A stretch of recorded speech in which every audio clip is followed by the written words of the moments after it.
السلام علیکم ورحمۃ اللہ وبرکاتہ۔ اقصیٰ کے آنسو، بیت المقدس کی تاریخ، 18ویں قسط، 25 شوال المکرم 1442 ہجری، 7 جون 2021۔ آج کا عنوان ہے دجلہ سے نیل تک۔ آپ بار بار اس بات کو سن چکے ہیں، صہیونیت اور یہودیت۔ صہیونی کیا ہے اور یہودی کیا ہے، اس کو سمجھنے کی ضرورت ہے۔ دراصل یہودی جو فرقہ ہے، جو اپنے آپ کو ایک مذہب کے ماننے والے، سیدنا حضرت موسیٰ علیہ السلام کی تعلیمات پر عمل کرنے والے اور تورات کتاب کو ماننے والے سمجھتے ہیں، اب یہ مذہب نہیں رہا، بلکہ برہمنوں کی طرح صاف صاف قوم پرست فرقہ بن چکا ہے۔ جس طریقے سے آپ ہندوستان میں دیکھتے ہیں، برہمن جو رام کے نام پر سیاست کر رہے ہیں اور اپنی مذہبی کتابوں کی تعلیمات کو بھول کر صرف اپنی طاقت کو جمانے کے لیے، اپنے راشٹر کو بنانے کے لیے قوم پرستی کر رہے ہیں، اسی طریقے سے آج یہودی فرقہ بھی قوم پرستی والا بن گیا ہے۔ یہود اپنے بارے میں 4 بنیادی عقائد بتاتے ہیں۔ جس طرح مسلمان اسلام کی بنیاد 5 چیزوں پر سمجھتے ہیں، کلمہ، نماز، روزہ، زکوٰۃ اور حج، اسی طریقے سے یہود جو ہے اپنے بارے میں بنیادی عقائد جو ہیں، بنیاد جو ہے اپنے مذہب کی، وہ 4 چیزوں پر بتاتے ہیں۔ پہلی چیز توحید ہے۔ وہ عیسائیوں کی طرح اللہ کو 3 طریقے سے نہیں مانتے، وہ تثلیث کو نہیں مانتے، وہ ایک خدا کو مانتے ہیں، یہ ان کا عقیدہ ہے۔ حالانکہ یہودی حضرت عزیر کو اور بعض پیغمبروں کو خدا بنایا تھا۔ حضرت عزیر کے بارے میں کہا کہ وہ اللہ کا بیٹا ہے، وقالت الیہود عزیر ابن اللہ۔ اور آج پورے کے پورے یہودی مذہب کا دار و مدار مشرکانہ جادو ٹونے پر اور کفریہ رسومات پر چل رہا ہے۔ یہ جادو میں، ٹونا میں، کفریہ رسومات میں اتنے آگے ہیں کہ خدا کی وحدانیت کی جو تعلیم وہ سمجھتے تھے اور ان کا عقیدہ تھا، اس عقیدے سے بالکل دور ہیں۔ دوسرا، یہودیوں کا عقیدہ جس پر ان کی مذہب کی بنیاد ہے، وہ یہ ہے کہ مسیح موعود یعنی دجال جس کو ہم کہتے ہیں، اس کو وہ اپنا نجات دہندہ سمجھتے ہیں۔ وہ قرب قیامت آئے گا، یہودیوں کے لیے پوری دنیا میں الگ ریاست قائم کرے گا، ہزاروں سال کی ذلت سے نجات دلائے گا۔ اسی لیے بعض یہودی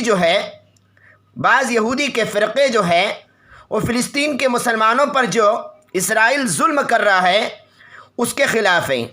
وہ کہتے ہیں کہ ہمیں ظلم کرنے کی ضرورت نہیں ہے اور فلسطین والوں کی زمین ہڑپ کرنے کی، غاصبانہ تسلط جمانے کی ضرورت نہیں ہے، کیونکہ ہمارے عقیدے کے مطابق ہمارا نجات دہندہ جب آئے گا، وہ خود یہ کام کرے گا اور ہمارے لیے الگ ریاست قائم کرے گا۔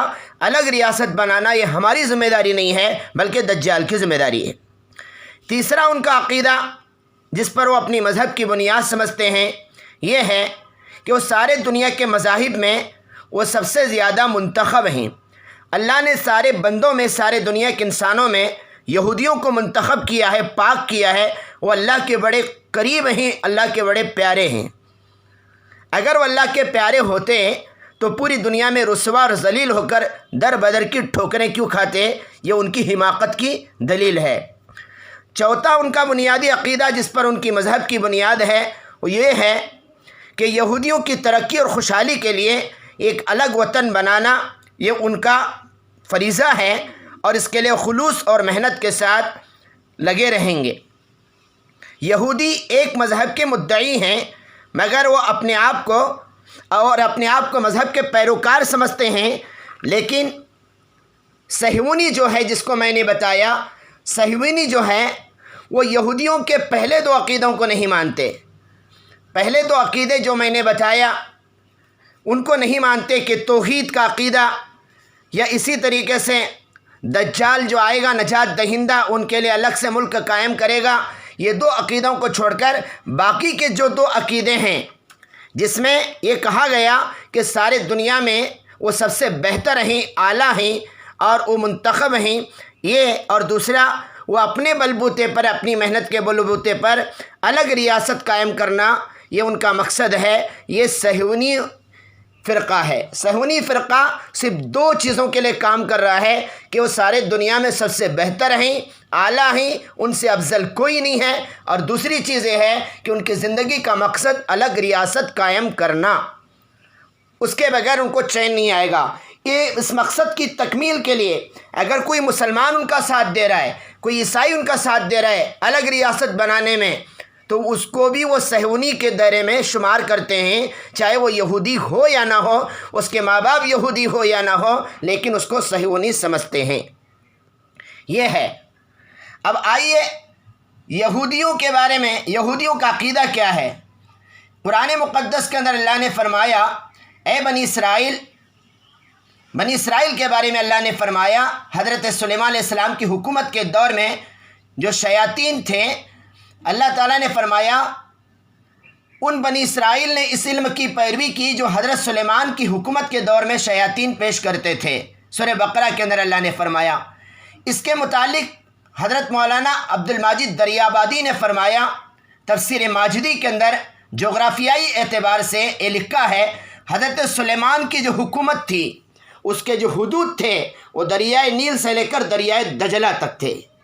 یہودی اسی سلیمانی حکومت کے حصول کے لیے کوشش کر رہے ہیں، اور ان کا عقیدہ ہے کہ ہماری حکومت جو ہوگی وہ دریائے نیل سے دریائے دجلہ تک ہوگی، اور یہ لمبائی کے اعتبار سے، چوڑائی کے اعتبار سے یہودی کہتے ہیں وَمِنَ الْأَرْضِ إِلَى النَّحِيلِ، کہ ہماری جو حکومت ہوگی یہودیوں کی وہ صنوبر کے درخت سے لے کر جو لبنان میں پایا جاتا ہے، کھجوروں کے درخت تک جو مدینہ منورہ میں ہے، یعنی ہماری جو حکومت ہوگی یہودیوں کی وہ دریائے دجلہ سے دریائے نیل تک لمبائی میں اور چوڑائی میں لبنان سے لے کر مدینہ تک۔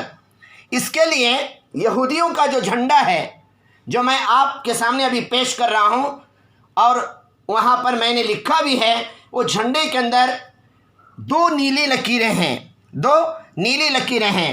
ان دو نیلی لکیروں سے مراد دریائے دجلہ اور دریائے نیل ہے، یعنی ان کی حکومت جو ہے وہ دریائے دجلہ سے دریائے نیل تک، اور ان دونوں نیلی لکیروں کے بیچ میں ایک ستارہ ہے، اس میں 6 کونے ہیں۔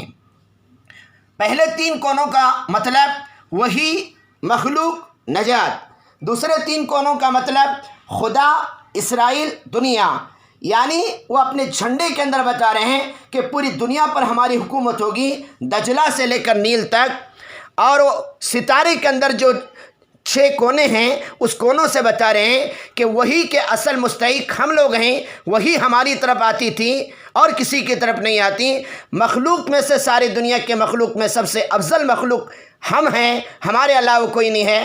نجات دلانے والا، نجات دہندہ وہ ہمارا ہی ہے، وہ آنے والا ہے قرب قیامت، جس کو دجال کہتے ہیں۔ اور نمبر 4، خدا کے ہم قریب ہیں اور ہمارے سے زیادہ پیارے اللہ کی نظر میں کوئی نہیں ہیں۔ اور اسرائیل ہماری مملکت ہے، یہ ہماری سلطنت ہے، اسرائیل کا قیام ہماری زندگی کا مقصد ہے، اور پوری دنیا ہماری ہے، اور پوری دنیا پہ ہمارا راج رہے گا۔ یہ ستارے کے 6 کونوں کا مطلب ہے جو ان کے جھنڈے میں دکھایا جاتا ہے۔ اللہ ہمیں سمجھنے کی توفیق عطا فرمائے، یہودیوں کی ناپاک ان سازشوں کو اور ان کے مقاصد کو سمجھ کر اپنے ایمانی بلبوتے پر ان کو زیر کرنے کی اور ان کو شکست دینے کی ہم مسلمانوں میں ہمت عطا فرمائے۔ وآخر دعوانا ان الحمد للہ رب العالمین۔